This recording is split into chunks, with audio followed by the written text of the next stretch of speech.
Louvado seja Deus.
Senhor nosso Deus e Pai, quão bom estarmos aqui nesta manhã, diante da Sua presença. Podemos dizer que é maravilhoso estar diante do Senhor. E podemos dizer que é o melhor lugar do mundo, quando estamos diante do Senhor aos seus pés. Portanto, nesta manhã, este momento se reverte de muita alegria, de grande gozo para os teus filhos, ao poder vir à sua presença e estarmos como Maria, ficava aos seus pés, desejosa por ouvir a sua palavra. E a verdadeira igreja é como Maria, Senhor, que também guardava no coração todas as suas palavras. Nós precisamos de Ti. Mais um ano vai se findando, passou tão rápido, corremos, fizemos tantas coisas, mas o principal é começarmos a fazer refletindo em nossa mente, o que fizemos, o que deixamos de fazer, o que precisamos fazer melhor e fazermos um propósito para o próximo ano que vem, para sermos melhores cristãos, mais firmes, mais sinceros, mais corretos em nossas atitudes, amando mais o Senhor e nos preparando para o grande momento de sua vinda. O Senhor está aqui esta manhã para nos ajudar e nós queremos mesmo que nos ajude. Nós precisamos sair nesta manhã melhores do que entramos. E o Espírito Santo de Deus pode fazer isto em nós. Portanto, Senhor, fale aos nossos corações, mais uma vez, pela Tua grande bondade e misericórdia. Mas nós oramos em nome de Jesus Cristo, nós oramos. Quantos dizem amém? Bom dia, irmãos.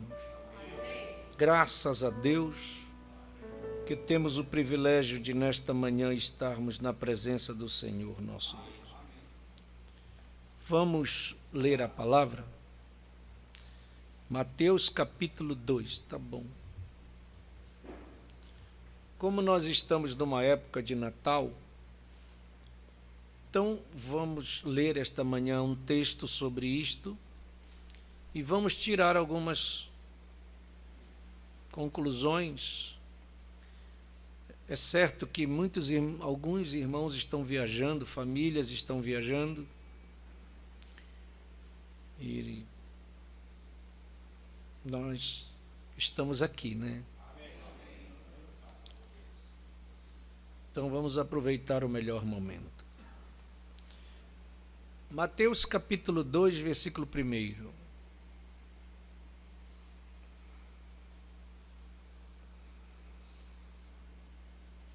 Todos acharam? E tendo nascido Jesus em Belém da Judeia, no tempo do rei Herodes, eis que uns magos vieram do Oriente a Jerusalém. Vocês. Onde está aquele que é nascido rei dos judeus? Porque vimos a sua estrela no Oriente e viemos adorá-la. E o rei Herodes, ouvindo isto, perturbou-se, e toda Jerusalém com ele. Vocês.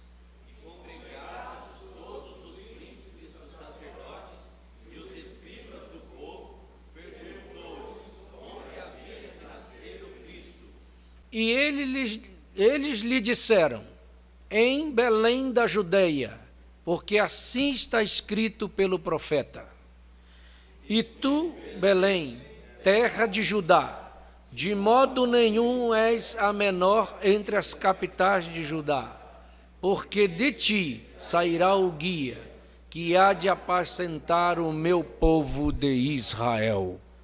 Amém.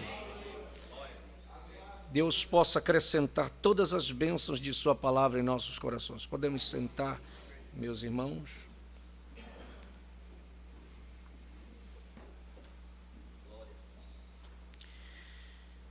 Muito bem.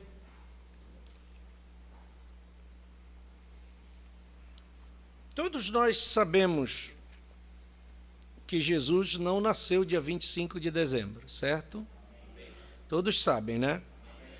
Mas não é por isso que não existe um verdadeiro Natal. Existe um verdadeiro Natal. Jesus nasceu. Amém? Então, não é que nós não gostamos do Natal ou não aceitamos o Natal. Não, não é isto. Nós temos que ser bem centrados nas coisas. Existiu um verdadeiro Natal, o nascimento do Senhor Jesus Cristo.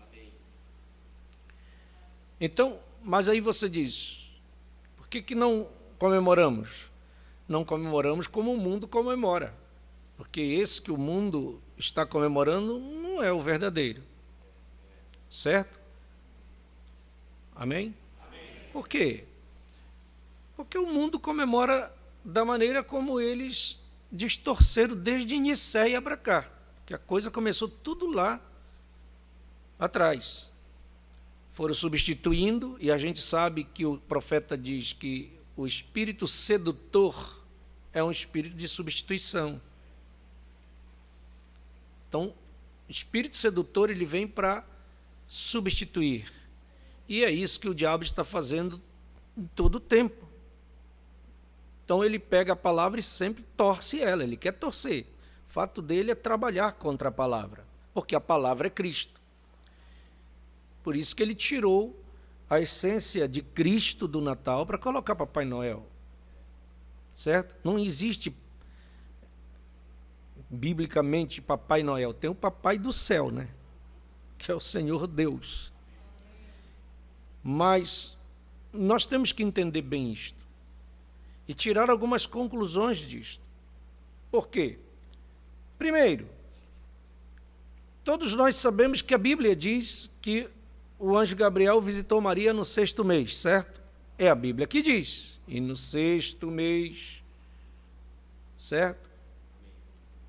Você sabia disto? Então, se você quer saber, a gente vai falando a palavra e confirmando, né? Está em Lucas 1:26, tá? Quem quer anotar, você está na escola dominical, então anote, para a gente saber. Que você precisa saber falar sobre as coisas. Se as pessoas perguntarem, você tem que mostrar e biblicamente. Olha lá. E no 6º mês foi o anjo Gabriel enviado por Deus a uma cidade da Galileia chamada Nazaré. Tudo bem? Muito embora o calendário judaico é diferente do nosso, que ele vai sempre da metade de um mês ao outro, mas se você for comparar, não é muito distante da mesma coisa. certo? E algumas coisas o profeta vai dizendo para nós, porque é bom ter um profeta para nos ensinar as coisas, certo? Primeiro porque 25 de dezembro na Judeia é frio, não é isto? É gelo, camada de neve. É a época do frio na Judeia. Jamais pastores estariam no campo com seus rebanhos. Estava frio, era a época deles estarem todos guardados naquele lugar onde eles colocavam os animais. Por isso que não é dezembro. Mas o que acontecia em dezembro? Bom, o paganismo já comemorava uma festa em dezembro que já era famosa, que era o aniversário do deus Sol. Eles adoravam, então eles faziam o circo romano, que ia do dia 21 até o 25 de dezembro. Então era todo ano comemorado o aniversário do deus Sol. E isso já estava famoso. Mas quando Cristo chega, o mundo se dividiu, porque o Senhor Jesus ele veio fazer a diferença. Então as coisas começaram a ser tratadas antes de Cristo e depois de Cristo, não é? Só que se tornou um marco, só que se tornou algo sobrenatural. Mas o profeta diz que a época dos cordeiros nascerem é em abril. É em abril que nasce cordeiro, e Jesus é o Cordeiro de Deus, que tira o pecado do mundo. Como ele era um cordeiro, tinha que ser no mesmo tempo que cordeiros nascem. Deus é um Deus tremendo para fazer as coisas. Segundo, você já viu algum cordeiro nascer em palácio, dentro de um quarto de palácio? Não. Cordeiro nasce do lado de fora. Cordeiro nasce no lugar de que cordeiro tem que nascer. Então você vê que Deus faz as coisas certas. Amém? Muito embora a gente faça o quadro, como o profeta fez muitas vezes, em muitas mensagens que ele pregou de Natal, mas ele tinha que nascer naquele lugar, porque era o lugar que o cordeiro nasce. Louvado seja o seu nome por isto. Amém? Então, cordeiros nascem do lado de fora. Ele nasce em celeiros. Amém? Por que ele era cordeiro? Que até para morrer, cordeiro tem que ser conduzido. O profeta diz que tem certos lugares que eles colocam um bode para guiar a ovelha, né, o cordeiro, para a morte. Mas o bode é esperto. O cordeiro vai atrás do bode, subindo a rampa lá para a morte, e quando chega lá perto, ele pula fora. E o cordeiro passa. E Jesus, para morrer, teve que ser conduzido. Ele não foi levado, ele não foi por conta própria, ele foi levado, porque ele era cordeiro. Então tinha que ser como cordeiro morre. Tem muitos fatos maravilhosos que nós vamos vendo, porque nós vamos colocando aqui o que é verdadeiro e nós vamos crendo naquilo que é a verdade. Então, foi em abril, não foi em dezembro. E por que colocaram para dezembro? Os homens. Quem muda as coisas são os homens. Quem muda tudo são os homens. Os homens chegam e mudam tudo, certo? A igreja muda, mas Deus não muda. Nós o amamos porque Ele não muda. Nós confiamos nele porque Ele não muda. Nós cremos nele porque Ele não muda. Ele continua o mesmo, sustentando as mesmas coisas. Louvado seja o seu nome por isto. Então, você vai vendo, e esse é um fato que nós, do nascimento de Jesus, que me deixa maravilhado, porque todas as coisas têm que acontecer de acordo com o plano divino, certo? Muito embora José fosse da tribo de Judá, mas ele morava em Nazaré. Ele tinha os seus negócios em Nazaré. E a virgem que ele conheceu era de Nazaré. Se você prestar atenção, é mais de 100 quilômetros de distância. No mapa, era onde eles estavam. E ele conhece ela lá. Mas acontece que havia uma profecia que ele nasceria em Belém. Miqueias capítulo 5, versículo 2, Deus falando através do seu profeta, e ele começa a dizer assim: E tu, Belém Efrata, posto que pequena entre milhares de Judá, de ti me sairá o que será senhor em Israel, e cujas origens são desde os tempos antigos, desde os dias da eternidade. Amém? Não está dizendo que era de lá que ele ia sair? Deus é um Deus tremendo nas coisas que ele faz. Por isso que o profeta diz que Deus é incomum. E só vai crer nele quem tem revelação mesmo. Amém? O diabo não pode contra Deus. Você vê que ele tentou ir contra a genealogia para não deixar Jesus vir. Ele sabia que Jesus viria da tribo de Judá, por isso que aconteceu aquele caso com Judá. Lembra?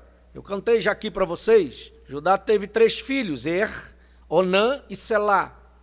Certo? Mas aconteceram uns problemas naquela família que Deus teve que intervir e matou o Aí o Judá chama o seu filho, o segundo filho chamado Onã, e diz: olha, toma a mulher do teu irmão como tua mulher, porque a genealogia ela tem que prosseguir. Certo? E é o homem que dá prosseguimento na genealogia. A mulher, ela vai dar prosseguimento na genealogia já do outro, da família do esposo. Certo? Aí o Judá diz: toma Onã. Onã, toma ela como tua esposa Tamar. E ele disse: tá bem, obedeceu, mas disse: mas não vai ser meu filho, ela era a mulher do meu irmão. Aí diz que toda vez ele derramava o sêmen na terra. E Deus não gostou disso, e o matou. E sobrou Selá, só que Selá era de menor, não podia ainda tomá-la como esposa. Aí o Judá diz assim: você pega, vai para a casa do seu pai, coloque suas roupas de viúva, e quando meu filho Selá ficar mais velho, eu vou dar ele você como esposa para ele. Só que o Judá esqueceu. Sim? E o Selá ficou mais velho e o Judá esqueceu. E a Tamar ficou esperando. Porque isso em Israel era uma coisa muito importante. A mulher, ela se preocupava em dar um filho como descendência para procriar e ir adiante a genealogia. Você está me entendendo? Só que aí um dia o Judá estava lá. Aí ele tinha negócio, veio tosquiar as ovelhas, que ele tinha muitas ovelhas ali perto de onde ela morava. Aí a notícia chegou: o Judá está vindo aí, a tempo de tosquia. Ela vai, preparou um plano, tirou suas roupas de viúva e vestiu roupas de prostituta. Isso está na Bíblia, mas Deus é incomum. E nós temos que crer nele desse jeito. E ela veste como prostituta, põe o véu e se colocou no caminho. E quando ele passou, ele já era um homem viúvo, ele olhou para ela e a teve como prostituta, não conheceu ela, e contratou os serviços dela. E foram. Sim? E quando chegaram lá, ele não a conheceu à noite. Ela disse: eu quero o seguinte, que pagamento você vai me dar? E se eu mando um cabrito para você?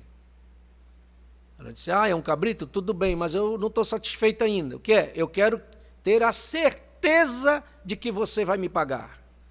Ele ficou estranhando: mas como? Você não crê na minha palavra? Eu sou um homem correto? Não, mas eu quero um sinal. Aí ele disse: o que é que você quer? Eu quero o seu bastão e o seu lenço. Se é isso, então pegue o meu bastão e o lenço e leve. Esse é o sinal que eu vou pagar você. E ela foi embora. Só que ela chegou lá, tirou as roupas de prostituta e vestiu de novo as roupas de viúva. Só que ela ficou grávida daquela noite. No outro dia ele cumpriu a palavra, pegou um servo, pegou um cabrito e disse: vá lá pagar esta mulher, aquela mulher que está sentada em tal lugar assim, que elas costumavam sentar. Ele foi com o cabrito, chegou lá: cadê a mulher? Não estava. Procurou, não achou. E saiu perguntando na vizinhança: vocês não viram uma mulher prostituta que estava sentada ali? Ninguém viu. Aí ele voltou e disse: olha, eu não achei a mulher, e procurei na vizinhança, ninguém viu. Aí o Judá disse: e agora? Se não encontrou, então deixa aí. 3 meses depois sai a notícia: Tamar está grávida. E aquilo era um problema em Israel, um opróbrio, não podia. A mulher que acontecesse isso tinha que ser apedrejada. O Judá disse: ela fez loucura. Vão lá, entre lá na casa, tire ela fora e apedrejem ela. E os homens foram para cumprir a ordem do Judá, porque ela era minha nora. Chegaram lá e disseram: senhora Tamar, nós viemos buscar a senhora aqui, porque a senhora sabe, a lei diz que a senhora tem que ser apedrejada, então nós vamos voltar você para fora e vai ser apedrejada. Disse: tudo bem, mereço ser apedrejada, mas eu tenho direito a uma coisa. O que é? Eu quero que vocês saibam quem é o pai da criança. E quem é? É o dono dessas coisas aqui. Vocês vão lá com o meu sogro e digam para ele que eu quero que ele saiba quem é o pai. Leve essas coisas lá. Quando os homens chegaram lá, disseram: Judá, nós não podemos apedrejar porque ela obrigou a gente a vir para dizer para o senhor quem é o pai. Quem é? É o dono dessas coisas aqui. Ele: meu Deus do céu, ela é mais justa do que eu, porque eu prometi e não cumpri. Então ela não vai ser mais apedrejada. Certo? Aí, escapou de ser apedrejada, mas era Deus no assunto. Por que você sabe que é Deus no assunto? Quando você vai para o livro de Ruth, capítulo 4, veja aí, livro de Ruth, capítulo 4, põe aí para a gente ver, você vai encontrar que nasceram gêmeos daquela gravidez. E um chamava-se Perez, versículo 18, capítulo 4, versículo 18. Um era Perez, certo? E assim, estas são, pois, as gerações de Perez, que foi o que nasceu daquele encontro do sogro com a nora. Perez gerou a Esrom, Esrom gerou a Arão, e Arão gerou a Aminadab, e Aminadab gerou a Naasson, e Naasson gerou a Salmão. Salmão gerou Boaz, e Boaz gerou Obed, e Obed gerou, e Jessé gerou. Olha como Deus é. Mas você diz assim: mas Deus permitiu uma coisa dessa, do sogro com a nora? Deus é incomum. Claro que hoje essas coisas não podem, mas naquele tempo Deus teve que interferir. Porque se Deus não interfere, o diabo tinha ido lá cortado, mas tinha que vir Davi, para que viesse através de Davi, Cristo. Todo mundo entendeu essa questão? E tem mais profundidade nisto, né, neste assunto que nós estamos falando. Porque quando você vai ver em Mateus capítulo 1, você vai encontrar uma pessoa na genealogia de Jesus, Mateus capítulo 1, versículo 4. Você vai encontrar dessa genealogia aí, E Arão gerou Aminadab. Viu que eu li lá no livro de Ruth? Hein? Aminadab gerou Naasson. Está repetindo aí, Naasson gerou o Salmão gerou olha quem entra aqui. Raabe. Quem sabe quem foi Raabe? Aquela prostituta que morava em Jericó, mas que creu na mensagem do profeta. E ela disse: eu creio nessa mensagem, eu sei que Deus está com vocês, eu não quero morrer. Então tu não vais morrer. Se tu não queres, tu creia, então não vai morrer. Só coloca o cordão lá vermelho. E esse cordão será o sinal de que quando nós viermos aqui, você será salva e juntamente com quem estiver dentro da sua casa. Aí ela vai e aplica o sinal. Das palavras de 2 homens que foram espiar. Aí Deus pega aquela palavra e na hora que o muro cai, que eles gritam, a casa da Raabe era em cima do muro, do lado daqui caiu o muro tudo, entrou, o daqui entrou, mas onde estava a casa de Raabe não caiu e não foi derrubada, porque ela creu na palavra. Então eu digo para você, há segurança quando nós cremos na palavra.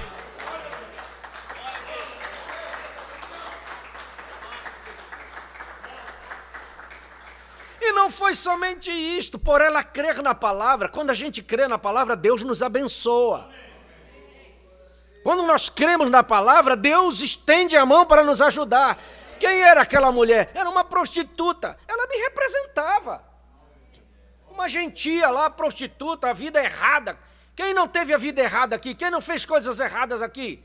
Mas nós fomos incluídos nesta genealogia. Porque ela creu na palavra, o que é que Deus fez? Deu honra para ela. Sabe com quem ela casou? Com Salmão. Quem era Salmão? Era um príncipe do exército, um general. Olha com quem ela casou. Um general. E você sabe que vai casar com um general.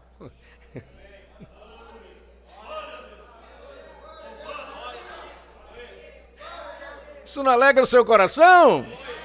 Deus nos tirou lá do lixo e nos deu posição, nos preparando para o casamento. Louvado seja Deus. Salmão gerou de Raabe a Boaz. Quem era aquele Boaz? Todos nós conhecemos a história, que casou com Ruth. E toda essa afinidade, o profeta diz que foi Salmão com Raabe, que saíram dali naquele casamento e foram se estabelecer em Belém. Porque Belém já existia, mas não tinha tanta influência. E eles foram ali e trabalharam e deram posição àquela cidade de Belém. Deus estava preparando para ser o berço da onde Cristo viria. Deu para entender como é que Deus trabalha? Eu faço questão de dizer isso para você, porque o nosso Deus é desse jeito. Você não está aqui por acaso. E você não é qualquer um, não. Você não está aqui de qualquer maneira. Deus te trouxe para uma posição. E eu acho tão bom essas coisas na Escritura que se identificam conosco. Nós somos cheios de problemas e falhas.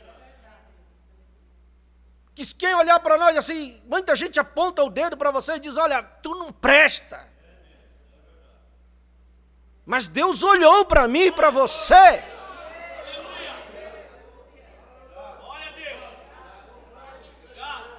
Como é que Deus chega e coloca uma coisa tão maravilhosa dessa dentro de nós, que eu olho para outras pessoas que já estão caminhando há tanto tempo e não conseguem ver o que eu vejo. Eles não têm a mesma coisa que eu tenho, não sou melhor do que eles, mas Deus se agradou em me dar. E você tem que se agradar também. E se alegrar também, e dar valor no que Deus fez por você.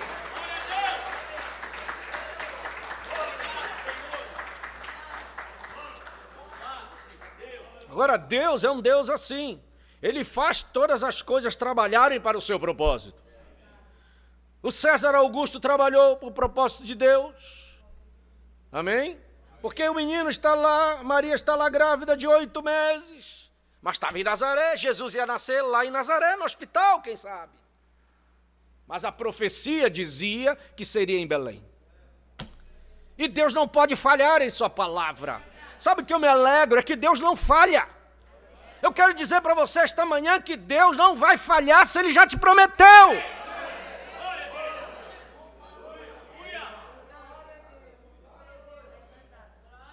Nem que Ele tenha que mexer com esse mundo inteiro. Nem que Ele tenha que virar esse mundo de perna para o ar. Mas Ele vai cumprir a sua palavra com você.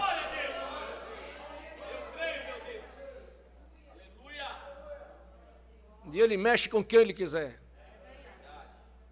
Porque Maria está com 8 meses. E o bebê vai nascer. Quando Deus vê que o bebê vai nascer, Maria já estava chegando ali. Aí Ele vai lá no coração de quem podia mudar aquela coisa. E era César. E César vem um negócio, acho que eu vou contar esse povo. Tu acha que eles têm ideias por conta própria? Não, é Deus que coloca. Conta ao povo, faz o censo. E ele disse, é verdade, vamos baixar o decreto, vamos fazer o censo. E ele começa a baixar o decreto. Só que Deus vai lá e diz assim, mas não é só isso que eu quero, porque se ele baixa o decreto, não acontecia nada. José e Maria iam fazer o censo lá mesmo. Mas ele disse, eu quero que tu ponha uma cláusula aí. Eu quero que seja no lugar de origem, da onde nasceram. Aí é que Deus entra no assunto. E diz assim, tem que ser já. Não pode ficar ninguém em casa, não importa se esteja doente, não importa da maneira que esteja. Tem que ser. Meu Deus. Aí lá vem o José com a Maria. Maria, não tem jeito, meu filho, nós temos que obedecer o que o imperador disse. Aí põe ela em cima da mulinha e vem. Uma viagem difícil. Ela não tinha condições, não tinha uma carruagem, tinha que ser na mulinha mesmo, puxando. Agora imagina aqueles terrenos lá, como é que é lá em Jerusalém? É tudo cheio de pedra. Você já viu como é aquelas fotos que você vê só pedra? E José tinha que vir com cuidado, porque a Maria já estava, meu Deus do céu. Quantas noites tiveram que dormir no meio do caminho? Que onde chegava tinha que dormir. Quantos perigos tiveram que passar com assaltantes, que tinha muitos assaltantes nos desertos ali de noite, que assaltavam as pessoas que viajavam por causa de pegar os seus bens. Tudo isso tiveram que correr riscos, mas Deus cuida de todas as coisas. Os viajantes mais apressados passavam. Quem vinha para o censo vinha. Quem vinha para as festas vinham, que tinham festas nessas épocas. Por isso que quando ele chega em Belém, está lotado, apinhado de gente. Não tinha lugar nos hotéis, não tinha nas pousadas, e quando ele chega, a Maria já está com dores para ter o bebê. Agora tu imagina o marido apavorado, sua esposa para dar à luz, e não ter uma casa pelo menos? Não ter um lugar pelo menos?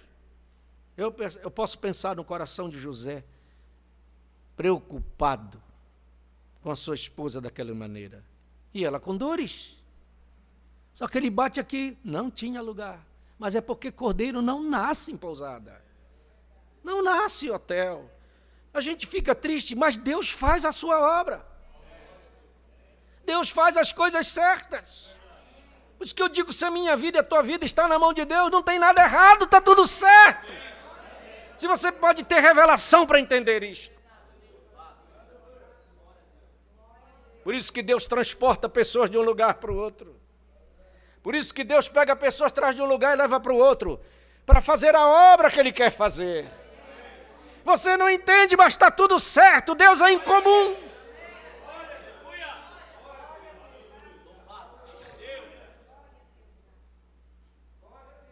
É por isso que eu amo esse Deus, porque Ele sabe trabalhar. Até Herodes, mandando matar as crianças, estava cumprindo uma determinação divina, porque tinha uma promessa, já uma palavra, uma profecia de Jeremias, que tinha que se cumprir.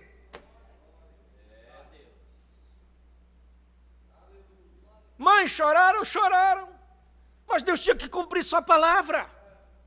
Tem uns que vão chorar, mas tem outros que vão se alegrar.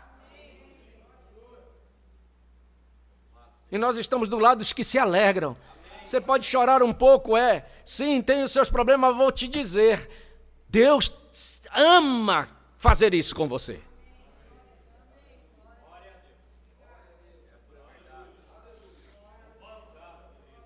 Você pode até chorar um pouco hoje, mas tem um dia que você vai se alegrar. E você vai dizer, valeu a pena, meu Senhor. Louvado seja o seu nome para sempre.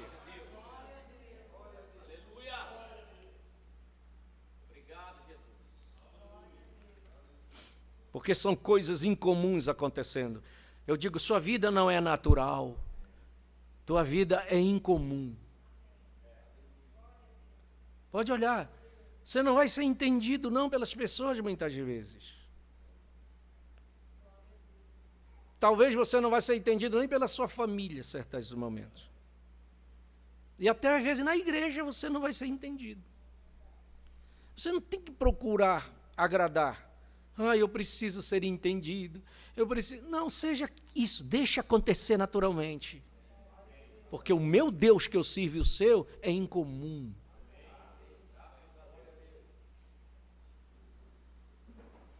Você sabe o que o profeta diz? Aquilo que os homens estão dizendo que é bom, Deus diz, não presta. Na mensagem, a pequena Belém. E ele diz aquilo que os homens estão dizendo, olha, estão botando lá em cima, Deus diz, é lixo. E aquilo que os homens estão dizendo não presta, Deus está dizendo, isso é bom.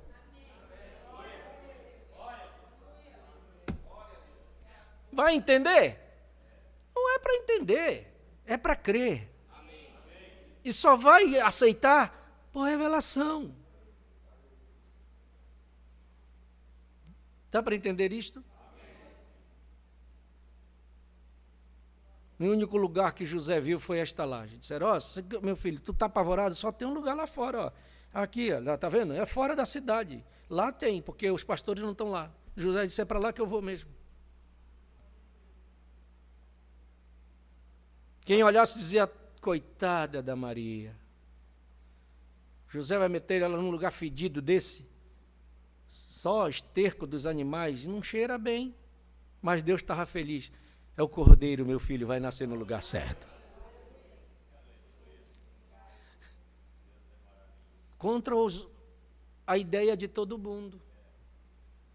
Mas tem uma coisa, ele nasceu lá, mas a igreja não ficou sabendo. O templo lá em Jerusalém ninguém soube. O pastor não ficou sabendo, Caifás, nem o outro Anás. Ninguém ficou sabendo ali. Passaram por alto, como diz o profeta. Aí Deus diz assim, eu vou celebrar o nascimento do meu filho. Vamos celebrar. Vamos mandar o coral cantar lá de anjos. Mas não foi em nenhuma igreja. Não entrou em nenhuma sinagoga. Mas foi para pessoas humildes lá no campo que nem estavam pensando a respeito. Você não estava pensando a respeito disso. Você nem sabia que existia mensagem. Mas Deus mandou mensageiros ao teu encontro.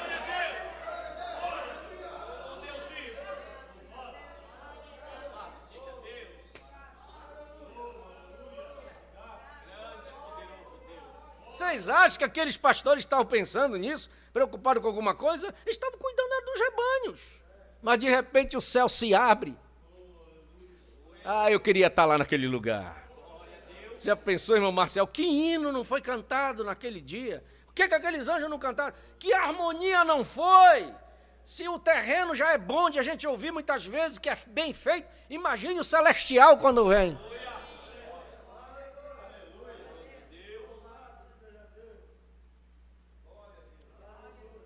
E o anjo diz, o mensageiro, eis aqui vos trago novas de grande alegria, que será para todo o povo. Eis que agora na cidade de Davi nasceu hoje o Salvador, que é Cristo Senhor. Vocês podem ir lá. Eles sabiam, vocês vão naquele lugar lá onde vocês guardam as ovelhas e vocês vão achar a criança lá. Envolto em panos, deitado numa manjedoura. Mas era Emanuel.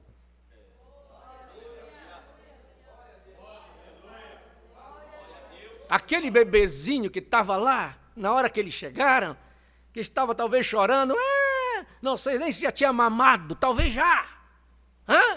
Parecia normal, mas não era. Era Elohim, Emanuel, era Deus.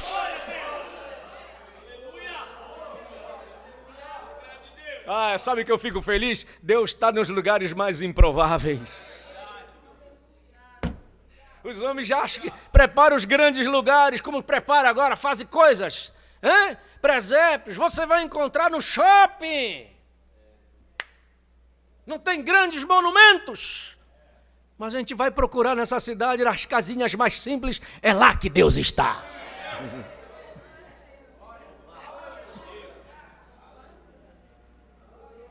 Né? Não é lá? Mas a minha casa não é muito bonita. Não está olhando para isso.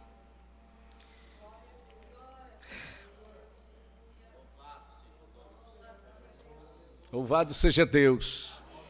Deus cumpre a sua palavra. Cumpre ou não cumpre? Cumpre a sua palavra. Então, vamos falar agora dos magos. Quem era aquele pessoal? Quem eram aqueles magos? Como é que eles conseguiram aquela façanha? Sabe quantos quilômetros pelo menos tem? 900 quilômetros, ou até 1000 quilômetros do lugar onde eles estavam, lá no Oriente, até lá em Jerusalém. E Deus é estranho nisto. Como é que ele não avisa ninguém lá em Jerusalém? Só aqueles pastores ali naquela região? E vai lá. E você diz, mas como é que aconteceu isso? O profeta explica que eles eram, na verdade, medo-persas. Lembra que o povo de Israel esteve cativo em Babilônia e debaixo também do regime medo-persa? E tinha um homem que se destacou lá no meio do cativeiro. Quem era o nome dele? Que se tornou um profeta? Daniel, que teve as visões do tempo do fim. Daniel era um homem que ele tinha tanto de Deus nele que ele se tornou chefe dos magos. Ele se tornou chefe de todos os sábios. E ninguém se torna assim por conta própria. Era Deus. Porque Deus tem condição de te colocar numa posição que você muitas vezes não imagina, mas se Ele quiser, Ele te coloca. Coloca ou não? Deus pode fazer qualquer coisa. Daniel se tornou o chefe deles. Então, Daniel tinha tanto de Deus que ele influenciou aquela geração de magos. E eles tinham que atender porque o rei viu e todos viram. Ele se tornou tão importante que o rei mandou fazer uma estátua dele. É o profeta que diz que aquela estátua lá de ouro era de Daniel e queria que os outros adorassem por causa da posição dele. Vamos aprendendo essas coisas esta manhã. As profecias de Daniel, as profecias de Balaão, que era um profeta também, só que não era judeu, era gentil. A profecia de Balaão foi correta. Muito embora a doutrina dele não foi correta, mas a profecia dele foi. Certo? Quando ele diz assim, uma estrela procederá de Jacó, ele está falando de Cristo. E essa profecia que foi dada, ela circulou naqueles meios lá. E aquilo veio como uma influência para estes homens. E eles guardaram esses livros de profecias. Lá onde eles estavam, eles eram astrônomos, eles olhavam para cima. Então, o trabalho maior destes magos era de noite. Certo? Eles dormiam de dia e de noite eles iam para os observatórios. Então, o que todo dia eles faziam? Eles faziam o culto, eles acendiam um fogo sagrado. Depois do culto, eles pegavam, se reuniam, liam as profecias, sempre estavam lendo as profecias de Daniel, de Balaão, e depois eles iam para os observatórios observar as estrelas. Isso era uma prática comum e eles não perdiam. Você vê que não se apagou, aquilo estava dentro deles. E eu vou te dizer uma coisa, a expectativa nossa, por isso que nós não podemos deixar o fogo apagar. Tem um versículo do Velho Testamento que diz, o fogo arderá continuamente no altar e não se apagará. O dia que esse fogo apagar, você está perdido. Fica frio. Por que muitos saem? Porque o fogo apaga. Paulo diz, não extingais o espírito. Por isso que esse trabalho, eu dou muito valor quando você está orando, quando vocês estão indo, quando vocês estão marcando reuniões de oração, quando estão marcando reuniões de vigília. É isso que está sustentando esse trabalho, essa igreja, o ministério, famílias, vidas. Tem pessoas que estão tendo grandes vitórias e ele não sabe nem por quê, por causa do trabalho de oração que estão orando por ele.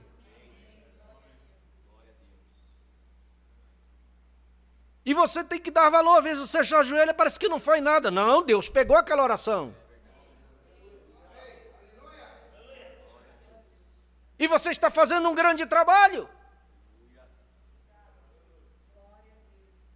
Você diz, o pastor está fazendo um grande trabalho. Eu só estou aqui por causa de você que está orando. Nós precisamos uns dos outros e da oração dos outros. É assim que essa obra vai se avivando cada vez mais. Quando você vê uma alma vindo e diz, eu quero batizar em nome do Senhor Jesus, a sua oração tem importância nisto.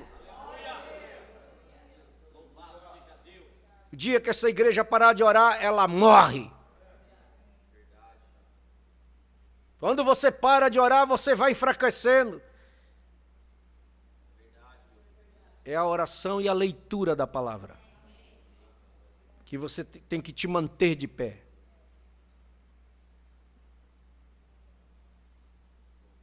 Então eles estavam ali. Num dado momento, numa noite à luz, eles olham para a estrela, já tinham feito culto e algo aconteceu.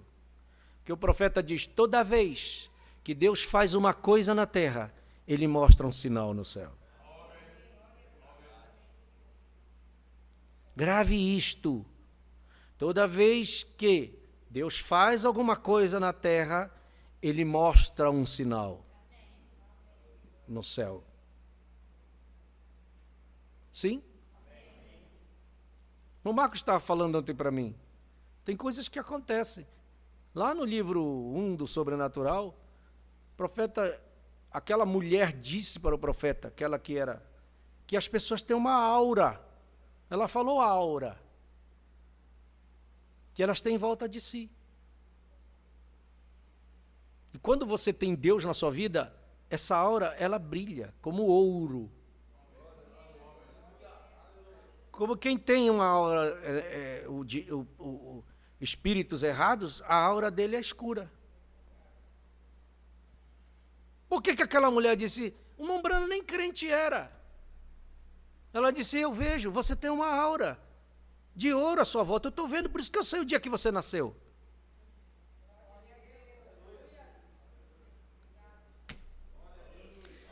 Estou falando de coisas sobrenaturais.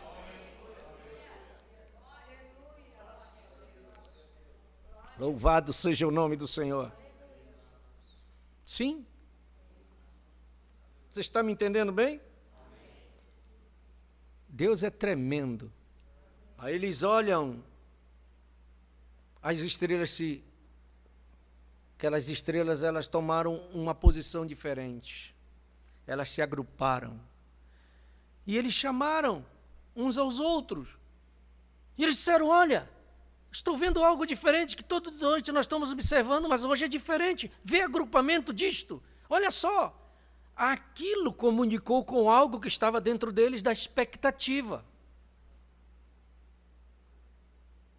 Interessante. Eram só eles de astrônomos? Não. Tinha muitos outros.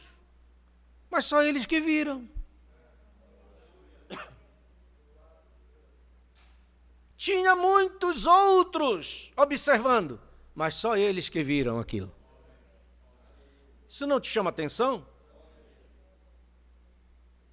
Porque tem muita coisa acontecendo, mas não é todo mundo que vê. Você já prestou atenção nisto? Vou te mostrar. Atos 9, versículo 7, Paulo faz uma declaração da conversão dele. E a conversão de Paulo não foi uma luz que apareceu? E os varões, ele contando a história, contando depois, e os varões que iam com ele pararam espantados, ouvindo-a, mas não, só Paulo que viu. Eles até ouviram a voz, mas não viram nada. Mas Paulo viu. Gente, mas não foi uma coisa espantosa que apareceu, que derrubou ele do cavalo? O profeta diz que foi a coluna de fogo que desceu ali. Foi tão forte que era meio-dia, o sol como está hoje, bem a pino, brilhou mais forte no meio do caminho. E como é que uma coisa dessa brilha e os outros não veem? Paulo que diz que não viram, mas ele viu. O profeta diz que foi só João que viu a pomba descer sobre Jesus quando ele batizou. O profeta diz isso. Porque João diz, eu vi. o Espírito descer sobre ele, como pomba. Porque João estava na expectativa. Porque Deus tinha dito para ele, tu vais identificar ele. Como? Como que eu vejo? Porque ele é um homem igual aos outros. Mas aquele que tu vires o Espírito descer sobre ele e pousar, é esse. Isso não te chama atenção para algo maravilhoso?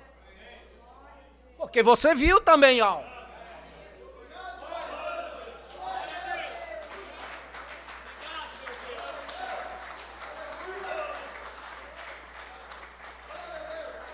Mas tem gente que chega, olha e não vê. Pelo contrário, se escandaliza. Mas você não se escandalizou. Você aceitou. Porque havia algo dentro de você que Deus coloca. Quando você nasceu, Deus plantou aquilo dentro de você.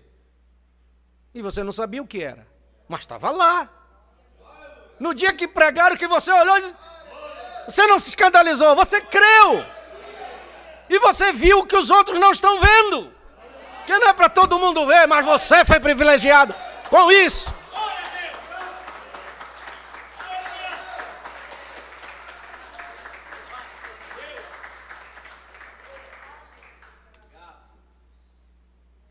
Oh, aleluia. Você está vendo bem isto? Dá para você perceber isto? É? Ninguém viu a luz que Paulo viu. Aquilo jogou no chão no caminho de Damasco, mas ela foi dada para Paulo.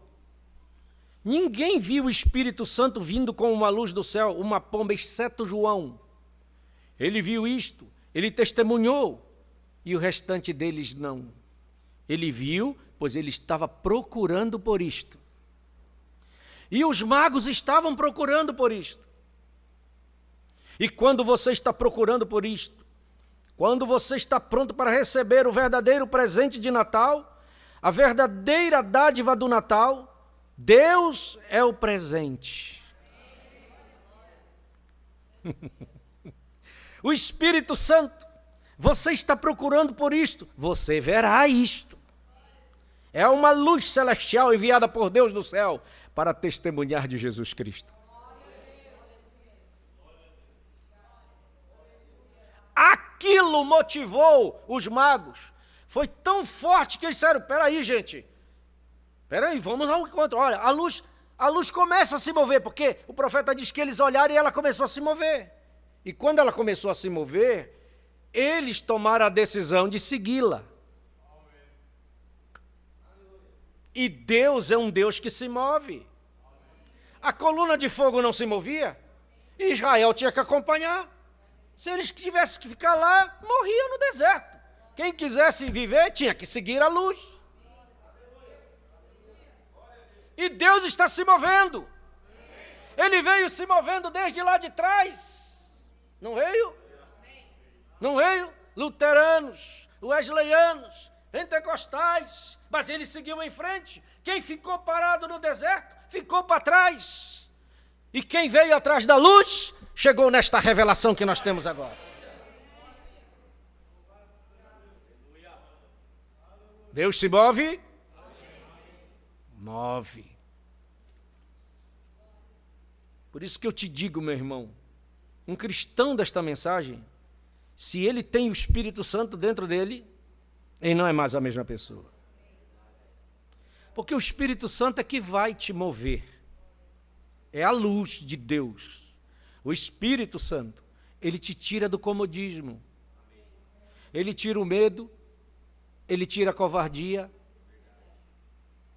Se você é uma pessoa que diz, eu não consigo falar para ninguém, deixa o Espírito Santo descer sobre você mesmo. Duvido. Você pula para fora. Você fica lá esperando alguém para você falar, você não consegue. Os discípulos não estavam com medo? Trancados dentro de um quarto? Com medo da polícia? Com medo de vir e pegar? Mas quando o Espírito Santo desceu naquele cenáculo, eles abriram a porta e pularam para fora. Maria recebeu Cristo dentro dela. A primeira coisa que ela fez é voou de casa e foi em direção a Isabel. E Jesus disse, mas recebereis, Atos 1, versículo 8, mas recebereis a virtude do Espírito Santo, que há de vir sobre vós, e ser-me-eis, o que ser-me-eis?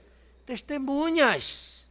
E testemunha é alguém que viu algo, presenciou algo, recebeu algo. Se eu não recebi, se eu não presenciei, se eu não vi nada, então não vou falar nada, eu não tenho nada para falar. Mas se você viu, você vai falar. Se você recebeu, você vai dizer. E ser-me-eis testemunha tanto em Jerusalém, como em toda a Judeia e Samaria e até os confins da terra. Amém? Há uma luz nos nossos dias? Há ou não há? Estava profetizado, como eu disse que Deus cumpre, Zacarias 14, versículo 7. O que é que diz lá? Vamos ver. Isso é para os nossos dias. Zacarias lá atrás, profetizando. Mas será um dia conhecido do... Nem dia, nem noite será. E acontecerá que, no tempo da tarde...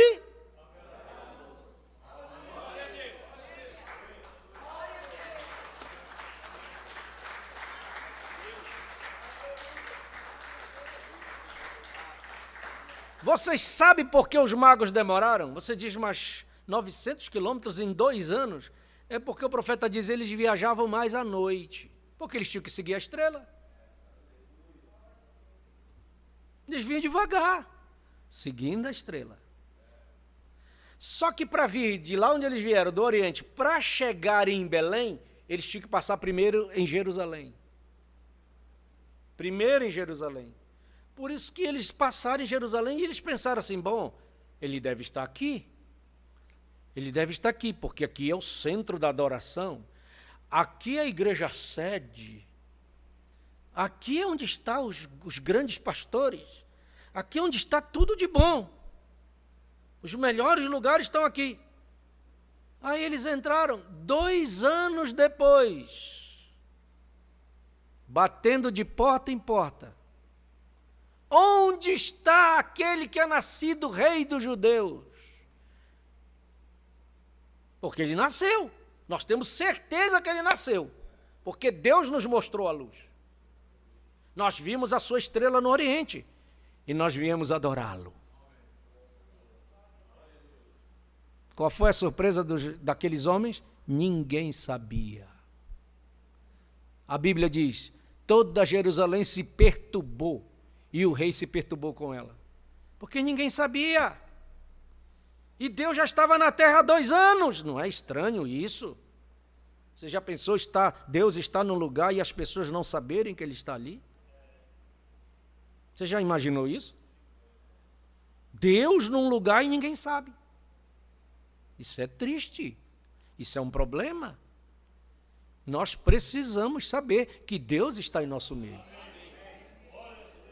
Nós temos que chegar aqui todo culto e dizer, Deus está aqui. Você não depende de sensação para saber que Deus está neste lugar. Você não precisa se arrepiar para dizer, Deus está aqui, está acontecendo algo sobrenatural, está tudo tremendo. Não, você não se baseia nisso. Você crê na palavra. Você sabe que Deus não pode mentir. Ele disse, aonde estiverem 2 ou 3 reunidos em meu nome, eu estou lá.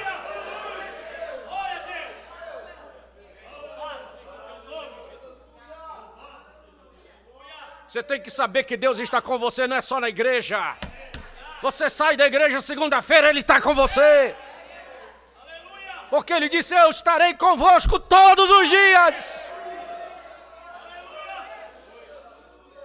Oh, glória seja dada ao seu nome. Louvado seja o seu nome.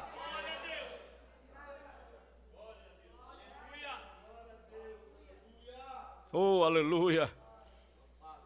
Os magos se moviam com a luz. Nós também nos movemos com a luz. E essa luz que está sobre nós, ela tem que nos motivar. Que você sempre seja motivado por essa luz, desta palavra sobre a sua vida. Amém? Glória a Deus!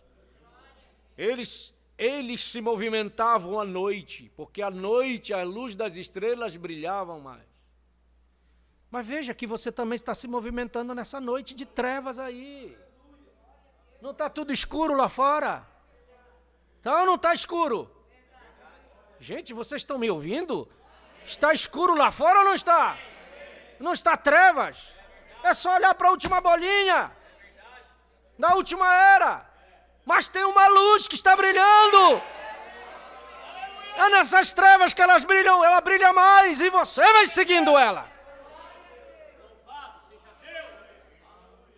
Oh, louvado seja Deus!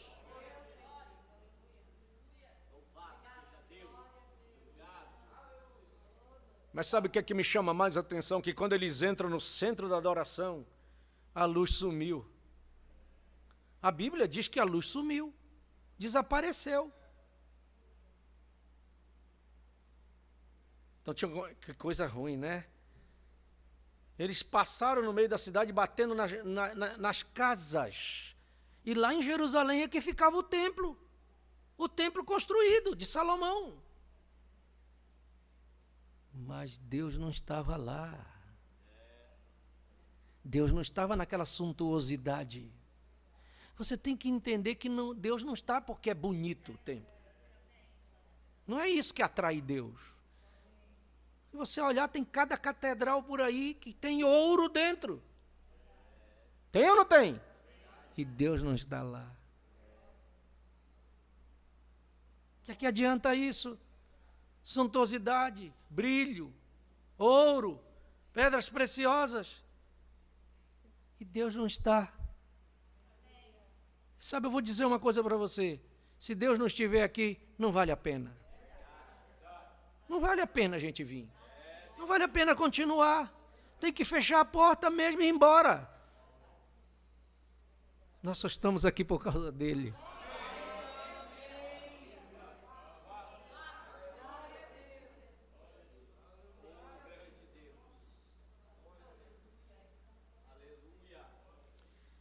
Aleluia. Glória a Deus.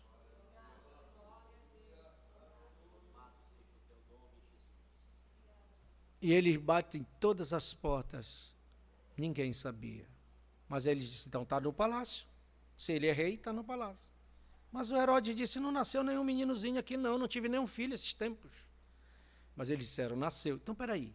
Chamaram os sábios, os entendidos, sacerdotes. O Herodes disse, traz eles aqui. É verdade o que esses homens estão dizendo? Que um menino ia nascer um rei? É verdade. Está escrito. E eles citaram a Bíblia. Quem disse isso foi o profeta Miqueias. E tu, Belém, terra de Judá, de modo nenhum és a melhor entre a capitais de Judá, porque de ti sairá o guia que há de apacentar o meu povo Israel. Eles citaram, eles sabiam. Todo mundo sabia da profecia. Você já viu que é diferente? Tem muita gente que sabe a Bíblia, gente. Tem gente que conhece a Bíblia até às vezes melhor do que nós. Tem ou não tem? Você encontra gente que sabe as coisas, mas não tem a luz, não consegue. Está em trevas.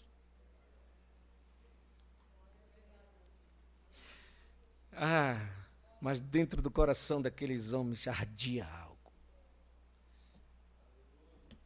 Aí o Herodes diz o seguinte, é verdade, já que eles disseram que é verdade, então vocês vão lá e procurem se aconteceu mesmo. Se vocês acharem, volte aqui para me dizer, porque eu vou lá e quero adorar ele. Adorar? Nada. E aí eles saíram da cidade. Aí a Bíblia diz que quando eles saíram do portão para fora de Jerusalém, a luz aparece de novo. Sabe por que a luz apareceu para você? Para te tirar de dentro dessa confusão religiosa. Você não estava na confusão lá? Mas você saiu, a luz apareceu. Ah, mas nós temos uma identificação tão grande com esses magos. Louvado seja Deus. Aí eles vão lá, a luz segue. E o profeta diz, ela ia abaixando cada vez mais à medida que eles iam chegando no local. Quando chegaram em Belém, Deus é um Deus que guia a gente para o caminho certo. Eles não precisaram de GPS. Eles não precisaram sair, onde é. Não, a luz foi e pousou em cima da casa. A luz vai levar você no lugar certo. Não tem erro. Ela não conduziu você para o lugar certo para você adorar. Ah, você só está aqui por causa dessa luz. Ela te trouxe no lugar certo. Aí vem os presentes. Porque até presente se dá com revelação. Eles não trouxeram um sapatinho de bebê, uma roupinha, vamos levar uma roupinha. Não, os presentes foram diferentes. Trouxeram ouro. Por que ouro? Porque ouro fala da sua divindade. Ele era rei. Ele é rei? Então o presente estava certo. O presente completava aquele menino completo. Ele dizia assim, ouro. Porque ele estava dizendo, você é rei. O rei que nasceu é Deus. É Deus conosco. E o segundo abre, incenso. Falando da sua... Incenso tem a ver com sacrifício. Sua vida de sacrifício. Já estava falando da sua vida. O que seria aquele Deus vivendo em sacrifício para o povo? Sua vida. Estava falando da sua vida. E a mirra? A mirra, você pensa que era barato? Era um dos produtos mais caros que tinha naquele tempo. Porque era algo muito especial que usavam para a morte. Você está me entendendo? Amém. Então veja bem que o presente foi com revelação falando, um Deus vivendo em sacrifício pelo seu povo para morrer por este povo. Ninguém dá presente desse tipo se não for por revelação. E se você for pregar sobre isso, tem muito profundidade. Porque até o que você traz aqui não pode ser qualquer coisa.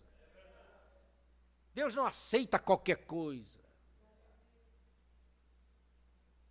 Não, ninguém vem pela presença de Deus trazendo qualquer coisa. Você não traz restos.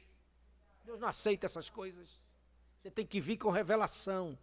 Quando você vem à igreja. Deus gosta de coisa boa. Deus gosta de coisa boa. E o que Deus quer, pastor? Lembra que eu já li aqui? Ninguém apareça diante de mim vazio. E o que traz? Você traz azeite. Tem coisa melhor do que o Espírito Santo? Você tem que trazê-lo para o culto. Está na Bíblia. Diga para o povo, Moisés, trazer o azeite. E o sacerdote pega o azeite e acende a lâmpada. Se você traz azeite, fique tranquilo, a lâmpada você vai sair com a lâmpada acesa.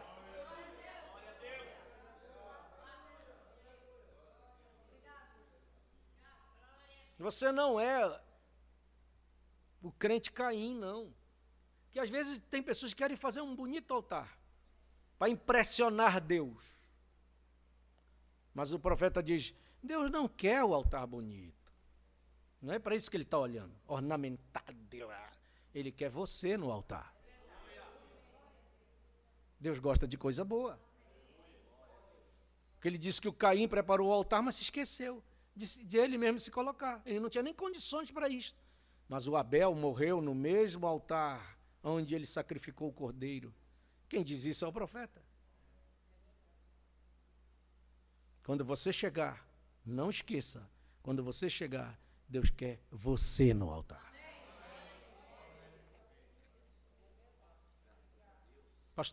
Pastor, mas eu trago o melhor. Traga, o melhor que você tem é você mesmo. Rogo-vos, pois, irmãos, pela compaixão de Deus. Romanos 12, 1. que apresenteis os vossos corpos. 12, verso 1. Rogo-vos, pois, irmãos, pela compaixão de Deus, que apresenteis o quê? O vosso corpo em sacrifício vivo, santo e agradável a Deus, que é o vosso culto racional. E não vos, versículo 2, e não vos conformeis com este. Quem está conformado com esse mundo aqui? E não vos conformeis com este, mas transformai-vos pela renovação do vosso. Quando você consegue isso, aí você experimenta qual é a boa, agradável e perfeita vontade de Deus.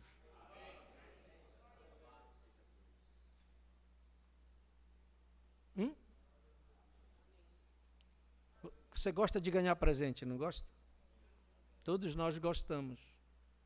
Mas Atos 20, versículo 35, Paulo diz uma coisa. Saiu o retorno daqui. Atos 20, versículo 35. Tenho-vos mostrado em tudo que, trabalhando assim, é necessário auxiliar os enfermos e recordar as palavras do Senhor Jesus que disse. O que é que Jesus disse? Mas bem-aventurada coisa.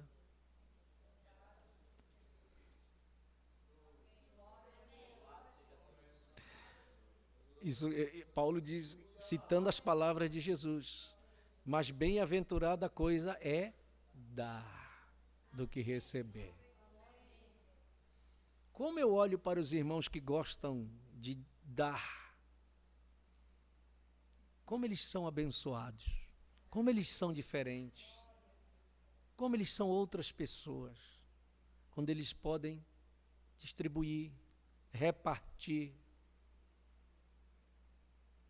Quem não faz isso, experimente fazer, que você vai ver que diferença é. Você se sente bem. Isso é um exercício tremendo na vida de pessoas. Isso expulsa aquele espírito egoísta que muita gente tem, que não gosta de distribuir. Tem uma irmã preciosa aqui que é a irmã Olga. Vá na casa dela. Quem não visitou a irmã Olga, visite. Duvido você sair de lá com a mão vazia. Nem que seja um pedaço de uma folha, de alguma coisa, ela te dá para levar. Estou falando isso porque eu já experimentei isso muitas vezes. E que irmã maravilhosa aí que Deus tem sustentado. Tem estado ao lado dela. Que irmã maravilhosa é essa? Eu só estou citando ela aqui porque ela é um exemplo daquilo que eu já experimentei. Não é só ela, já passei na casa de outras pessoas que eles têm prazer. E tem pessoa que é assim, se você disser, irmão, me dá essa camisa, ele tira na hora e diz, leva, irmão. São pessoas abençoadas por Deus. Então nós temos que saber dar os nossos presentes. Você crê nisto, meu irmão? São essas coisas que Deus quer ver em nós. E por falar em Belém, eu me lembro que nós estamos vivendo num grande tempo, né? Porque o profeta diz assim, por que Jesus tinha que nascer em Belém? Quem sabe o que significa o nome Belém? Casa do pão de Deus. Vamos repetir, o que é que significa Belém? Casa do pão de Deus. E Jesus não disse assim em João 6, eu sou o pão da vida? João 6,48. Ele é o pão da vida? Então ele tinha que nascer em Belém, porque Belém é a casa do pão de Deus. Olha aí, vamos repetir, o versículo pequeno, João 6,48. Eu sou o pão da vida. Ele dizendo dele mesmo. Então ele tinha que nascer em Belém. E você sabe o que o profeta diz? Que todo cristão que nasce de novo, ele é nascido em Belém. Então você é nascido de novo? Você não nasceu da palavra? Então você nasceu em Belém também. Por isso que você ama o pão. Por que você gosta da palavra? Porque você nasceu em Belém. Quando a pessoa não gosta da palavra, não aceita a palavra, não recebe a palavra, é porque ela não tem nenhuma afinidade com Belém. Mas você não, pode vir dura como for. Você diz amém. E o profeta diz que a verdadeira noiva, ela pontua cada palavra de Deus com um. É a palavra de Deus, você diz? Quando você levanta a mão e diz amém, aí isso está dizendo para mim que você nasceu em Belém também. Amém? Por isso que Deus torna você um soldado forte. Porque eu termino com isso aqui nesta manhã. Nós somos como aqueles que estavam no deserto. Vê se você não era. Eu era um daqueles que a sociedade não queria, que a sociedade chutou para fora. Você não pode entrar aqui, você tem que... Aí eles andavam perambulando no deserto. Eram os excomungados, que não valiam nada. Esse era eu. Sim, mas Davi passou lá. Só que Davi passou numa condição que ele não tinha nada para oferecer. Ele estava fugindo de Saul, escapando para não morrer. E quando ele passa, aqueles homens olham para ele e dizem assim, vamos nos juntar a esse camarada. Davi estranhou e disse, mas eu não tenho nada para oferecer para vocês. Não interessa, nós estamos vendo algo dentro de você, que nós estamos vendo que amanhã você vai reinar.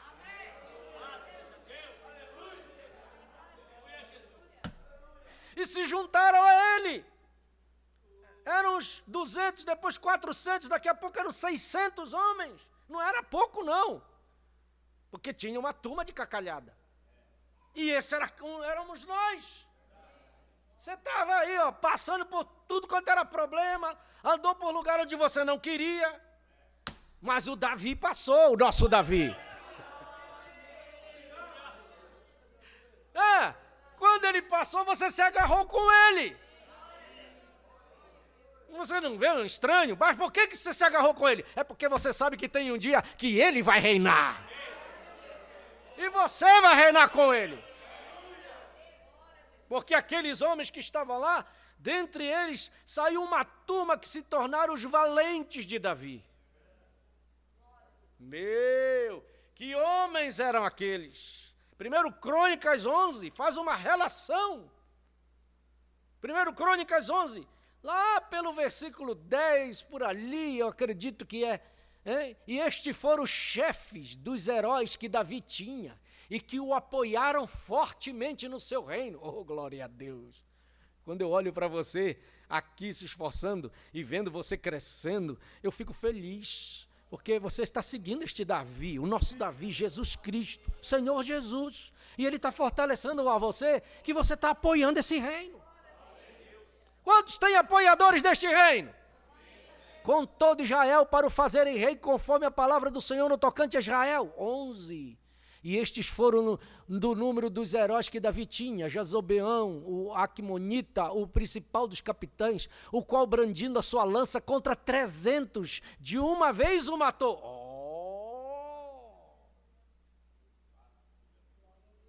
Aí você diz, que homem? Esse homem é você. Tem hora que você pula cada coisa que você até desacredita. Como é que eu consegui? Às vezes a capetada toda vai lá para frente da sua casa tentando te perturbar e vai e faz uma bagunça. Aí quem olha de fora diz, coitado, vai morrer. Aí quando vê você surge lá do outro lado, firme, e está na igreja de novo. Você não vê que Deus está fazendo uma obra? Não tira esse texto. Põe aí para mim.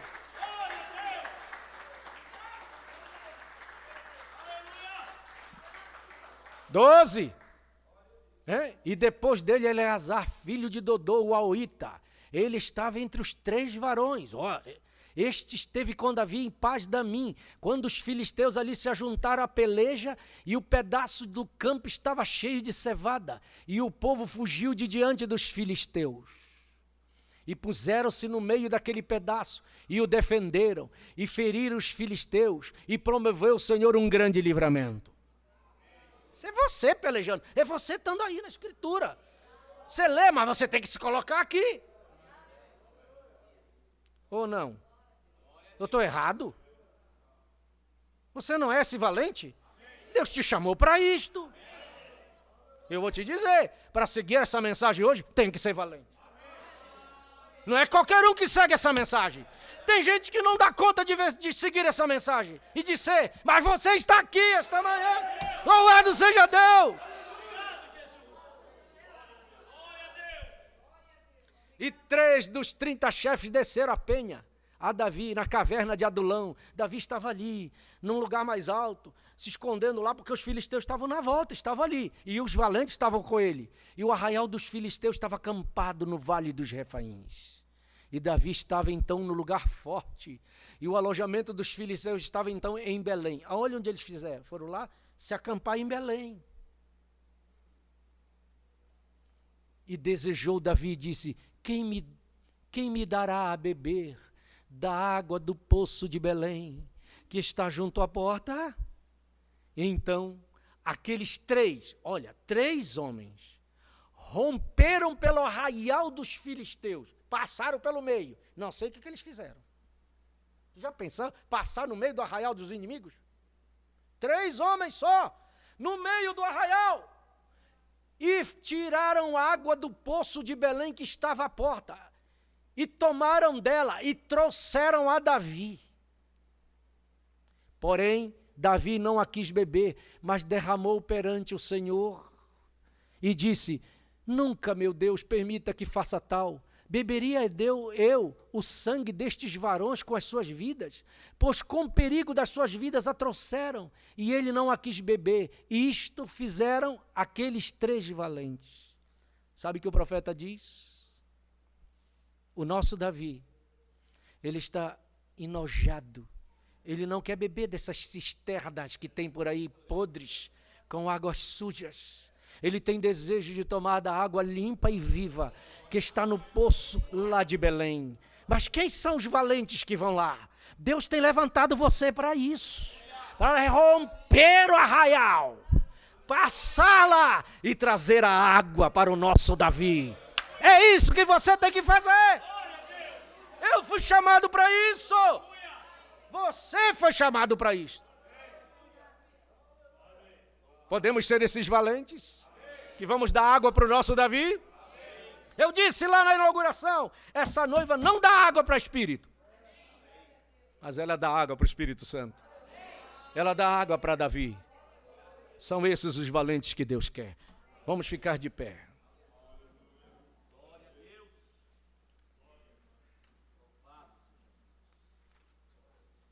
Vamos orar e agradecer ao Senhor nesta manhã. Que você possa sair nesta manhã com estes propósitos em seu coração. Amém? E eu digo para você, nós não comemoramos o Natal como os outros comemoram. Porque essa questão de Papai Noel, de arvorezinha, de luzinha, isso é paganismo. Isso não está representando nada. Você não crê nisto? Mas se você vê alguém, tem uma árvore, não vai também crucificar ele. É que as pessoas vão entendendo à medida com que vão caminhando. Certo? O que é que adianta ter a maior árvore do mundo e mais cara e Deus não está lá? Às vezes a árvore está lá, a casa está toda enfeitada e eles estão comemorando com bebida, com confusão, com briga. Isso não é Natal. Jesus não está lá. Então é melhor não ter árvore nem luz, mas Deus estando lá. Certo? Porque tudo virou consumismo. Você não encontra Jesus no shopping mais. Encontra o Papai Noel lá, tirando foto com as crianças. Certo? Não é isso? E eu digo mais para você. Eu ensino aquilo que o nosso profeta ensina. Se o seu filho não entende, e ele quer um presente, dê. Carro bom que tem de dar a fazer. Mas explique que não é Papai Noel. Que isso é um mito. Porque isso até confunde a mente das crianças. Eles fazem aquilo quando é criança, depois eles vão crescendo e entendem que não é verdade, que contaram uma mentira, é um mito. Aquilo provoca até um problema, porque ele passa a descrer. Sim? Mas se você fizer alguma coisa, faça. Quer fazer uma ceia? Faça. O que tem de errado nisto? Nada. Mas tem que ter Jesus no meio ali. É isso que eu quero ensinar você. É o verdadeiro Espírito. Porque existe um verdadeiro Natal. Ele nasceu um dia. Amém? Mas se você estiver nesse Espírito, você vai ter anjo dentro da sua casa cantando? Vai ou não vai? Vai. Então, este é o verdadeiro Natal. É trazer Cristo para este lugarzinho. Que tenha mais de Cristo em seu coração, em sua vida. Que tenha mais dele em sua casa. Que tenha mais dele na sua família. Porque ele estando ali, os problemas estão todos resolvidos. Senhor nosso Deus, nós te agradecemos porque o Senhor nasceu em nossos corações. Te agradecemos que podemos contar conosco com o Senhor em nossa vida, e o Senhor pode contar conosco também. Obrigado, Senhor, porque a luz brilhou, nos trazendo para o lugar certo. Obrigado, Senhor, porque a luz se move e nós nos movemos com ela. Obrigado, Senhor, que nós possamos ter o presente certo que o Senhor quer, como aqueles magos tiveram o presente para dar. Eles estavam honrando o Senhor dentro daquilo que o Senhor era. Muitas vezes as pessoas trocam presentes uns para os outros, com uma coisa natural, mas não tem a significação espiritual. Que nós possamos ter o verdadeiro presente.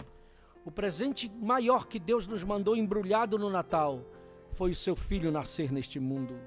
Deus nos deu o maior presente. Que nós possamos dar tudo de nós em reconhecimento da nossa vida para Ele. Faça uma obra gloriosa em nossas vidas.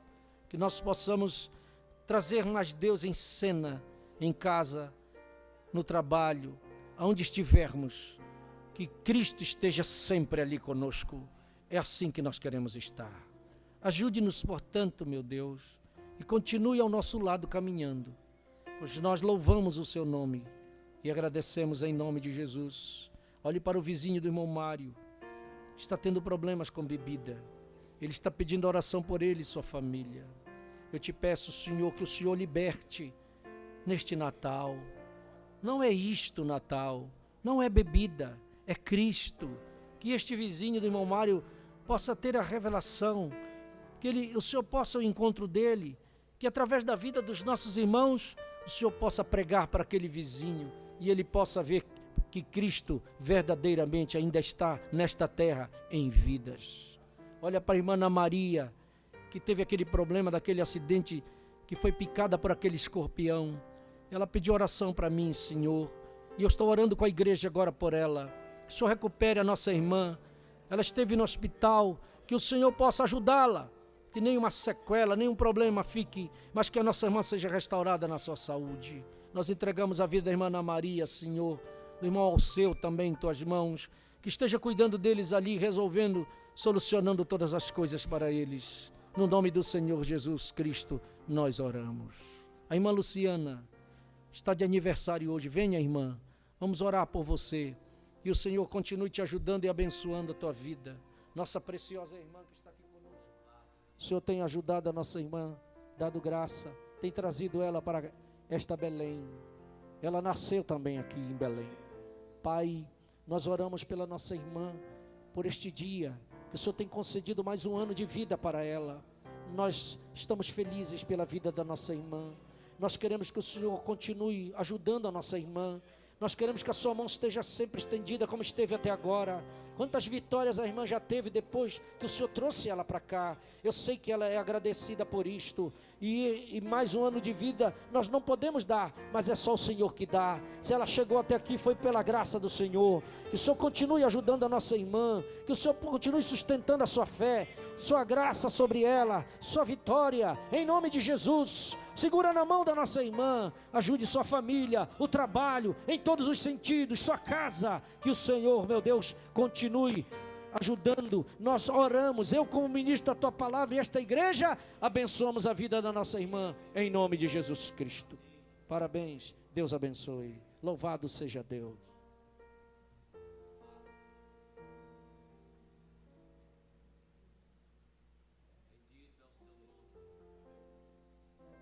Vem aqui, irmão Guilherme.